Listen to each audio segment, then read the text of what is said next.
Today we're going to be talking about the Apologia, or Apology of Socrates, which is the second dialogue in this large, hardcover, complete works of Plato published by Hackett Publishing. And the first thing to note about the Apology is that it's not an apology at all. It's instead a defense speech in a legal proceeding. This is Socrates defending himself in front of 501 male Athenian jurymen. That's who the audience would likely have been. And here Socrates is 70 years old, indicted for breaking laws against impiety. And apparently, another thing that was going on here, perhaps the more important thing, was that Socrates was associated with some people like the general Alcibiades, who through their actions, Alcibiades switched sides in the Peloponnesian War, were viewed as having contributed to Athens' loss in that war. And so the trial of Socrates may have been more about retribution for that than these charges of impiety. But Socrates would have had a good sense of what was going on at the time, why he was being brought to trial, and whether he thought the real reason was something else or not. The way that he frames his defense is related to impiety and what he was doing with his philosophy, not anything having to do with the Peloponnesian War. Though, of course, there is no record of the real speech given at this trial, nor is there any way of knowing whether this is accurate even in spirit. Early on, Socrates says, quote, "From me you will have the whole truth, though not by Zeus gentlemen expressed in embroidered and stylized phrases like theirs, but things spoken at random and in the first words that come to mind, for I put my trust in the justice of what I say." End quote. So Socrates says he's going to improvise his speech. He hasn't prepared a speech, and he's not going to speak in a very embellished way. He's going to speak straight from his heart because he trusts in the justice of what he has to say. And as we looked at last week, Socrates is being charged by Miletus, a younger guy who says that Socrates is corrupting the youth. And one of the angles that Socrates uses throughout this dialogue is how Miletus and other people don't even have a clear idea of what corruption or wisdom are. And one of the groups that Socrates mentions almost in passing is sophists charging a modest fee and purporting to teach wisdom. That there are these guys giving wisdom classes, and they charge a small amount for them. I think Socrates even sort of makes a little joke saying you'd think that they would charge more if they're giving away something so valuable. And he implies that they're not able to teach wisdom at all. But then he gets into the story of how and why he came to be doing what he's doing. And he says that somebody else went to the oracle and asked the oracle, who is the wisest? And the oracle said, Socrates is the wisest. And this person came and told Socrates this, and Socrates says he couldn't understand it because he knows that he is not wise. And so then he sets out on this quest to refute the oracle by finding a man who is wiser than he is. And I'll read a section from that. This is Plato writing as Socrates. He writes, quote, "For a long time I was at a loss to his meaning. Then I very reluctantly turned to some such investigation as this. I went to one of those reputed wise, thinking that there, if anywhere, I could refute the oracle and say to it, this man is wiser than I, but you said I was. Then, when I examined this man, there's no need for me to tell you his name, he was one of our public men, my experience was something like this. I thought that he appeared wise to many people, and especially to himself, but he was not. I then tried to show him that he thought himself wise, but that he was not. As a result, he came to dislike me, and so did many of the bystanders. So I withdrew and thought to myself, I am wiser than this man. It is likely that neither of us knows anything worthwhile, but he thinks he knows something when he does not. Whereas when I do not know, neither do I think I know. So I am likely to be wiser than he to this small extent, that I do not think I know what I do not know. After this I approached another man, one of those thought to be wiser than he, and I thought the same thing. And so I came to be disliked both by him and by many others." End quote. So he goes to test people to see if they're wiser than him so that he can prove the oracle wrong. And what he finds is that neither of them know anything, but at least he knows that he doesn't know anything. This is the conclusion that he comes to. And the point is not to claim Socrates for this or that philosophical camp, but I like this as a very early skeptical idea. And he's going to talk about this more, but it might seem like some kind of defeatism or something, but there is great value in knowing what you do not know. In fact, thinking you know something when you don't can not only cause you to waste a lot of time, but it's very dangerous, depending on your circumstances. So if there are two people who don't know something, and one of them thinks they know it and the other one doesn't, then the one who doesn't think that they know that thing is in a much better position. Not only are they wiser in the abstract, but they are much better suited to solve whatever problem that is. And I'm now a couple dialogues ahead of this one in my reading, and the one that I'm reading now actually, hopefully we'll be able to talk about it, creates some problems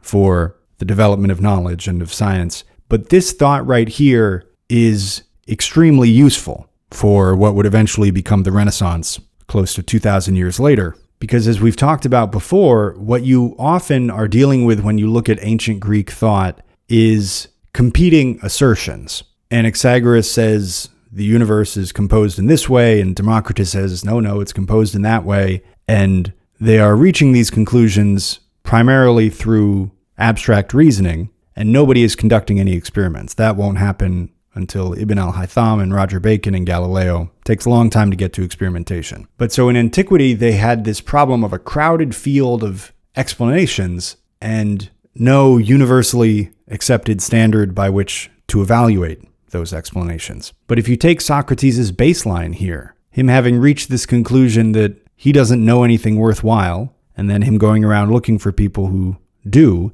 and finding that, as we'll see, nobody knows anything worthwhile. In the individual case, this maybe is kind of grim, and I wouldn't say that Socrates thinks that knowledge is impossible and it's not worth the bother to try to acquire it. But individually, while this outlook might look a little pessimistic, at the national and civilizational level, this is an extremely useful starting point, because you don't have any reason to get something like experimentation until you clear the deck and say, none of this is useful. We have to figure out something else. And that's not quite what Socrates is saying here, but establishing a high standard for knowledge and what he calls wisdom is a prerequisite for that. And so he continues to ask other people, and he finds that actually those who had the greatest reputation were the most deficient, and those who were thought to be inferior were often more knowledgeable. And he doesn't really expand on why that might be, but it's easy to see in our own lives periods where we were hungry, where we were working really hard because we were under a lot of pressure,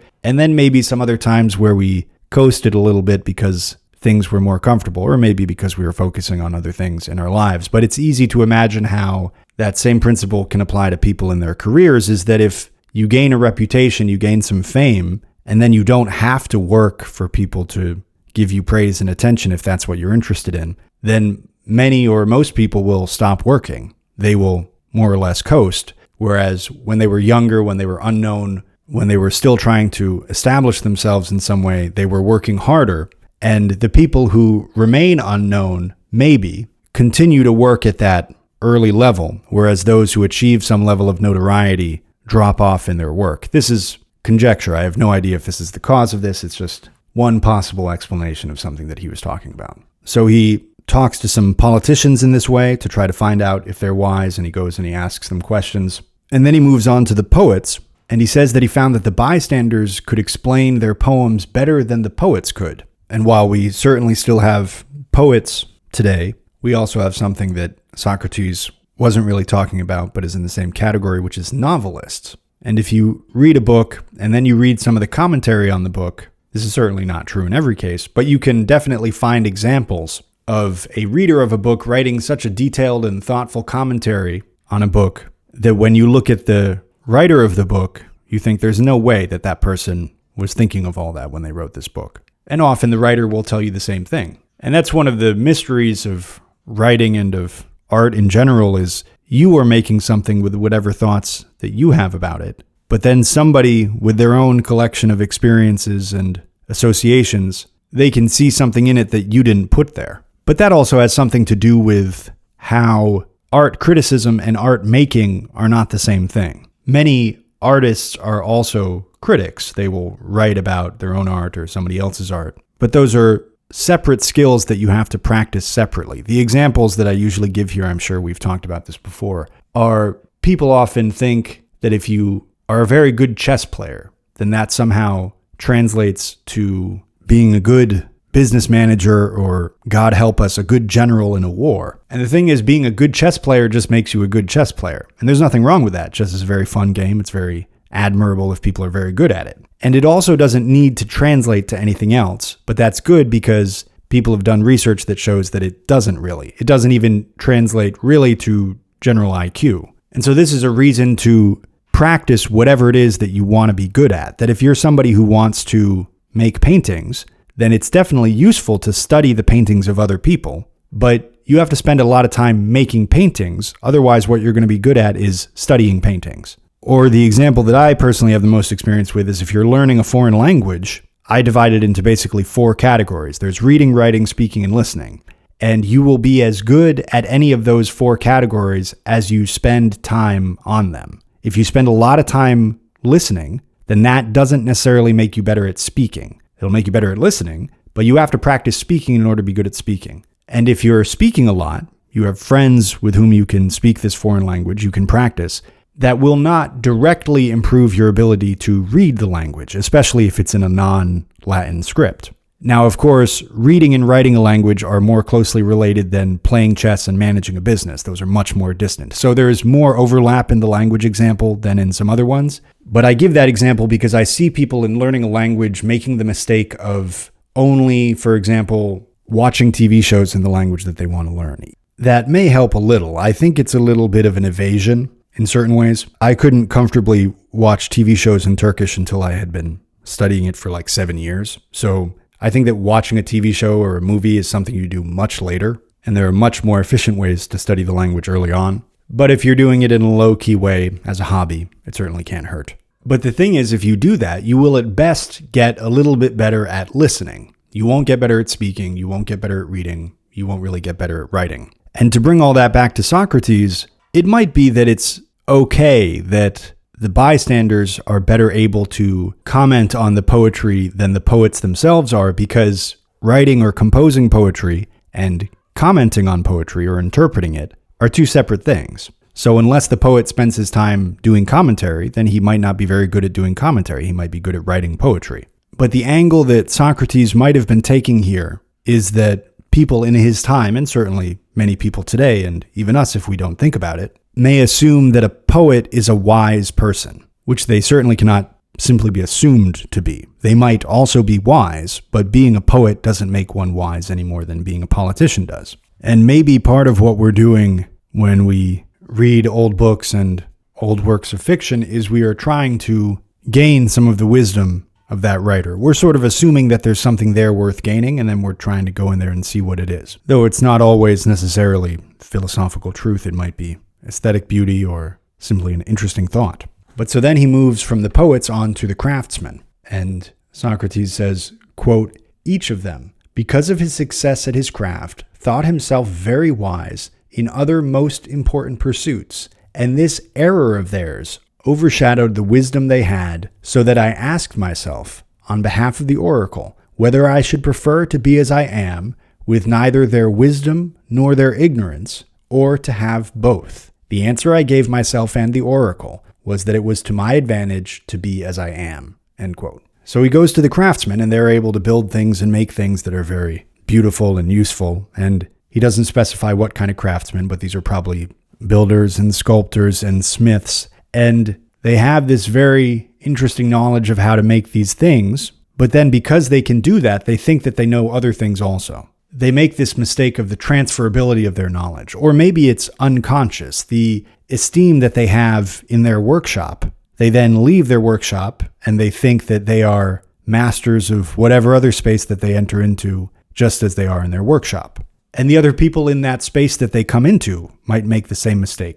I'm using space here kind of metaphorically. I am talking about a physical space in that a guy does have a workshop and he might then go to a town meeting. But there's also a metaphorical space in that there's the area where his knowledge is extremely relevant and he is the most knowledgeable in that area. And then you could go into another area of thought where that knowledge is not relevant at all or not nearly as relevant as it was otherwise. So a master builder might be involved in a discussion about how to set up a farm. And because building a building and setting up a farm are sort of related, they both involve buildings and positioning things advantageously, the builder might be very confident and give some dictum about how he thinks the farm should be laid out. And if this guy has enough of a reputation, the other people in the room might say, oh, we should listen to him. But he might be completely neglecting something that farmers learn in the first 2 years, which is that the well can't be downhill from the pigsty or whatever it is, because there's a kind of both reputational and self-esteem overflow. The person who is accomplished in one area has an excess of both self-esteem and of reputation, so that they trust themselves and other people trust them on other things on which their knowledge is not actually any more useful than anybody else's. And this one is very easy to see in modern life. You have people appointed to political positions because they were successful in some private sector area that seems related to that position. And then a few years later, we find that they didn't perform any better than anyone else would have, because what they didn't have is a lot of experience in dealing with political maneuvering and the madness of government bureaucracy, which, just the way that poetry and poetry criticism or art and art criticism are different, navigating a private sector industry and managing a government bureaucracy that's related to that industry are not the same. Certainly, the private sector person will have knowledge that's relevant to the position, much more than somebody who has no experience either in the private sector industry nor in the government position related to it, because they'll be familiar with laws and processes and practices. But there will be a whole other wing of knowledge that they don't have at all. And that's not their fault. It just requires different experience to gain that knowledge. But so Socrates asks himself whether he would rather have both their technical knowledge, their technical skill, and the ignorance of thinking that that skill applies to other fields, or unthinkingly acting as if it does, or to have neither of those things, neither the technical skill nor that ignorance, but to have only the knowledge of one's ignorance. A term that Nassim Taleb uses is anti-knowledge, what one doesn't know, to have knowledge of one's anti-knowledge. And Socrates says he would rather have the latter. He would rather have neither the technical knowledge nor the ignorance that comes with it. And that's not an argument for avoiding gaining technical knowledge. Obviously, the best thing would be to have the technical knowledge and none of the ignorance that goes with it. Maybe it's setting up that ideal, that the best thing is to try to cultivate some knowledge, but to know the limits of that knowledge, to know exactly where it starts and stops. And Socrates might say, yeah, that's what I tried to do, and what I found is that I don't know anything. But anyway, so two of the side effects of this project that he's working on, of trying to find somebody wiser than him, which, put that way, it sounds a little bit vain, but he's trying to disprove the oracle, as we talked about. Two of the side effects are that he becomes very unpopular, both with the people whose ignorance he has exposed and with their supporters. And then also the bystanders think that he has the wisdom that his interlocutor lacks, that because he was able to show that this other person doesn't have wisdom, then he must have it, which he never claims. And at one point, Socrates speculates that the oracle probably meant that God is wise and that human wisdom is worthless, and that the wisest man is the one who, like Socrates, understands that his wisdom is worthless. And as a result of this project of his, he lives in poverty and he can't participate in public affairs because he's so busy with this, what he calls a service to God, of showing people that they are not wise. And he talks about how there are young guys who follow him around and listen to him question others, and then they also try to imitate him. They try to learn his method of questioning and of logic and to go apply it to other people themselves. And I think we can reasonably infer from this that Plato is in that category. But then the people whom these young guys go and question, they also get mad and blame Socrates because they view him as turning these intellectual troublemakers loose on the city. And there's a short passage I want to read here purely for historical value. I'll read it and then we can talk about it a little bit. Sometimes in his defense of himself, Socrates is questioning Meletus, the guy who's accusing him. Socrates says, quote, "You are a strange fellow, Meletus. Why do you say this? Do I not believe, as other men do, that the sun and the moon are gods?" And Meletus says, "No, by Zeus, gentlemen of the jury, for he says that the sun is stone and the moon earth." And then back to Socrates, "My dear Meletus, Do you think you are prosecuting Anaxagoras? Are you so contemptuous of these men and think them so ignorant of letters as not to know that the books of Anaxagoras of Clazomenae are full of those theories, and further that the young men learn from me what they can buy from time to time for a drachma at most in the bookshops, and ridicule Socrates if he pretends that these theories are his own, especially as they are so absurd? End quote. And Anaxagoras is, of course, an older Greek philosopher, but details about him are not terribly important for the point I want to make, which is that Socrates here is answering Meletus, who says that Socrates says that the moon and the sun are this and that way. Socrates says, you're insulting the jurymen by acting as if they don't know that not only are those the ideas of Anaxagoras, and Socrates thinks they're absurd, but they can be bought from time to time for a drachma at most in the bookshops, is the phrase. And that stood out to me for a couple reasons. One is he says bookshops plural. So in Socrates' time, there were lots of bookshops around, and the writing of Anaxagoras was readily available in them. And the books could be bought for a drachma. So what is a drachma? It's an ancient Greek currency that for a while apparently was the daily wage of a laborer or of a hoplite, of an infantryman with a shield and a spear. Apparently in the Peloponnesian War, there was some inflation, so the value of the drachma would have dropped a little. But let's say that it was, at the time that Socrates was speaking, or Plato was writing, about the day wage of a laborer. Federal minimum wage in the US is $7.25 per hour. If we take an 8-hour day, then we could estimate in a very rough way, if we're trying to do purchasing power parity or something, that one drachma is about $58. Or we could say that this passage suggests that a book in Plato's time from the bookshops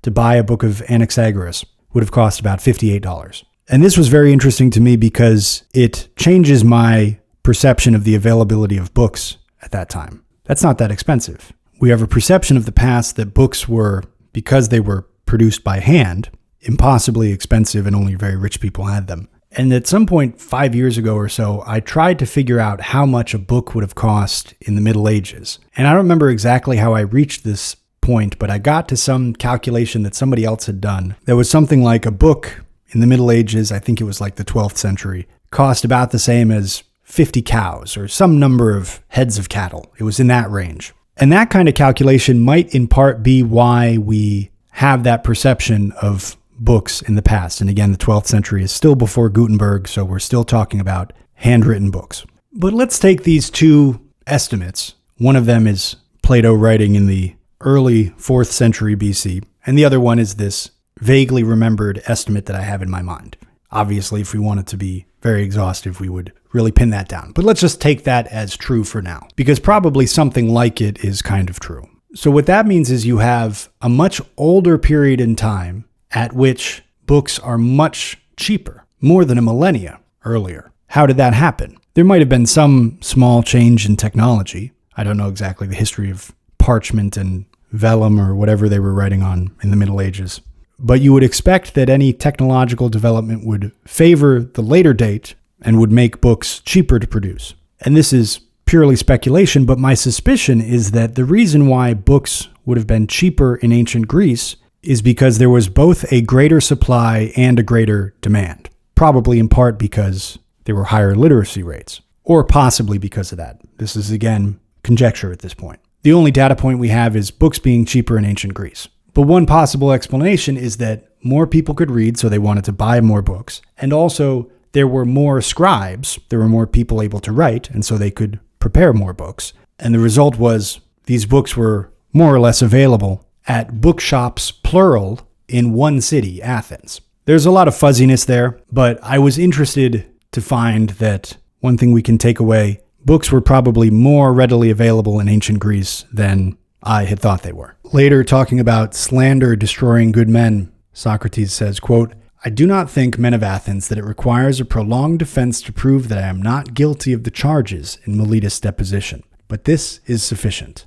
On the other hand, you know that what I said earlier is true, that I am very unpopular with many people. This will be my undoing if I am undone. Not Meletus or Anytus, but the slanders and envy of many people. This has destroyed many other good men and will, I think, continue to do so. There is no danger that it will stop at me. End quote. In the supposed free speech environment in the United States, talking about slander often seems a little bit old-fashioned. But Socrates would argue that his is a case, of which there are many, of slander eventually becoming lethal, even or especially toward good men. And continuing on from the same spot, he talks about how risking death is not a problem. It's only a matter of evaluating one's own actions and seeing that they're right. And in this passage, he talks about the son of Thetis, and that's, of course, Achilles in the Iliad. Socrates says, quote, "Someone might say, 'Are you not ashamed, Socrates, to have followed the kind of occupation that has led to your being now in danger of death?' However, I should be right to reply to him, 'You are wrong, sir, if you think that a man who is any good at all should take into account the risk of life or death. He should look to this only in his actions, whether what he does is right or wrong, whether he is acting like a good or a bad man. According to your view, all the heroes who died at Troy were inferior people, especially the son of Thetis, who was so contemptuous of danger compared with disgrace. When he was eager to kill Hector, his goddess mother warned him, as I believe in some such words as these, 'My child, if you avenge the death of your comrade Patroclus and you kill Hector, you will die yourself, for your death is to follow immediately after Hector's.' Hearing this, he despised death and danger and was much more afraid to live a coward who did not avenge his friends. 'Let me die at once,' he said, 'when once I have given the wrongdoer his deserts, rather than remain here a laughingstock by the curved ships, a burden upon the earth.' Do you think he gave thought to death and danger? This is the truth of the matter, men of Athens. Wherever a man has taken a position that he believes to be best, or has been placed by his commander, there he must, I think, remain and face danger, without a thought for death or anything else, rather than disgrace." End quote. And later he says, quote, "To fear death is no other than to think oneself wise when one is not." End quote. And, quote, "It is the most blameworthy ignorance to think one knows what one does not know." End quote. And later he explains that he either can never or will never stop doing what he's doing. He says, quote, "If you said to me in this regard, 'Socrates, we do not believe Anytus now. We acquit you, but only on condition that you spend no more time on this investigation and do not practice philosophy. And if you are caught doing so, you will die.' If, as I say, you were to acquit me on those terms, I would say to you, 'Men of Athens, I am grateful and I am your friend. But I will obey the god rather than you, and as long as I draw breath and am able, I shall not cease to practice philosophy, to exhort you and in my usual way to point out to any one of you whom I happen to meet, good sir, you are an Athenian, a citizen of the greatest city with the greatest reputation for both wisdom and power. Are you not ashamed of your eagerness to possess as much wealth, reputation, and honors as possible, while you do not care for nor give thought to wisdom or truth or the best possible state of your soul? Then, if one of you disputes this and says he does care, I shall not let him go at once or leave him, but I shall question him, examine him, and test him, and if I do not think he has attained the goodness that he says he has, I shall reproach him because he attaches little importance to the most important things and greater importance to inferior things. I shall treat in this way anyone I happen to meet, young and old, citizen and stranger, and more so the citizens, because you are more kindred to me. Be sure that this is what the god orders me to do, and I think there is no greater blessing for the city than my service to the god. For I go around doing nothing but persuading both young and old among you not to care for your body or your wealth in preference to or as strongly as for the best possible state of your soul. As I say to you, wealth does not bring about excellence, but excellence makes wealth and everything else good for men, both individually and collectively." End quote. And skipping ahead a little, whether you believe Anytus or not, whether you acquit me or not, do so on the understanding that this is my course of action, even if I am to face death many times. Do not create a disturbance, gentlemen, but abide by my request not to cry out at what I say, but to listen. For I think it will be to your advantage to listen, and I am about to say other things at which you will perhaps cry out. Skipping ahead, be sure that if you kill the sort of man I say I am, you will not harm me more than yourselves. End quote. And just a bit later he says, quote, "Neither Meletus nor Anytus can harm me in any way. He could not harm me, for I do not think it is permitted that a better man be harmed by a worse. Certainly he might kill me, or perhaps banish or disenfranchise me, which he and maybe others think to be great harm, but I do not think so." End quote. And I think in Seneca, there is pretty much the same line. It's one of the Stoics, and all of the Stoics are 500 years later, so that makes me think they must have gotten it from right here, that somebody can kill you, but they can't harm you. And this is where the spiritual side of Socrates, or Plato is required for that to make any sense. But what I think they're getting at is that you can't be harmed in your soul, in your virtue, in your sincerity. They can kill you, they can banish you, they can take your money, but they can't harm you in the ultimate sense, which is somewhere beyond physical danger and death. Though the caveat that Socrates puts on it here that I don't remember from Seneca is that he says, I do not think it is permitted that a better man be harmed by a worse. That you're only spiritually indestructible in this way if you are better than the person that's harming you, or would harm you if they could. And Seneca and the Stoics then take this principle and make a whole philosophy just out of that the world can do all kinds of things to you, but it can't harm you in an ultimate sense. And maybe that extraction and expansion of this one line of Socrates or Plato into Stoicism, not that that's all that Stoicism is, but that might be an example of what Alfred North Whitehead said about European philosophy being footnotes on Plato. And later Socrates says, quote, a man who really fights for justice must lead a private, not a public life if he is to survive for even a short time, end quote. That is, being in politics, you can't be honestly fighting for justice. And he gives his own poverty as proof of his honesty. And he also says that he has, quote, neglected what occupies most people: wealth, household affairs, the position of general or public orator or other offices, the political clubs and factions that exist in the city, end quote. And later, quote, I went to each of you privately and conferred upon him what I say is the greatest benefit, by trying to persuade him not to come for any of his belongings before caring that he himself should be as good and as wise as possible, not to care for the city's possessions more than for the city itself, and to care for other things in the same way, end quote. And he says even if he were exiled and sent to another city, then the young men in the other city would be listening to him too, and then they would drive him out of that city as well. And on the passages I'm going to read, we can close out with this one. He says, quote, if I say that it is impossible for me to keep quiet because that means disobeying the God, you will not believe me and will think I am being ironical. On the other hand, if I say that it is the greatest good for a man to discuss virtue every day, and those other things about which you hear me conversing and testing myself and others, for the unexamined life is not worth living for men, you will believe me even less, end quote. And the Apology is one of the dialogues of Plato that you're likely to be assigned if you took a survey course on European philosophy. It would certainly have some Plato in it, and the Apology would likely be one of the texts that comes up, and that's in part because here Socrates or Plato is or are explaining and defending what Socrates was doing and why. And I think you'll agree that there's a lot of very moving and inspiring stuff in there. But I'll leave it there for now. Farewell until next time. Take care and happy reading.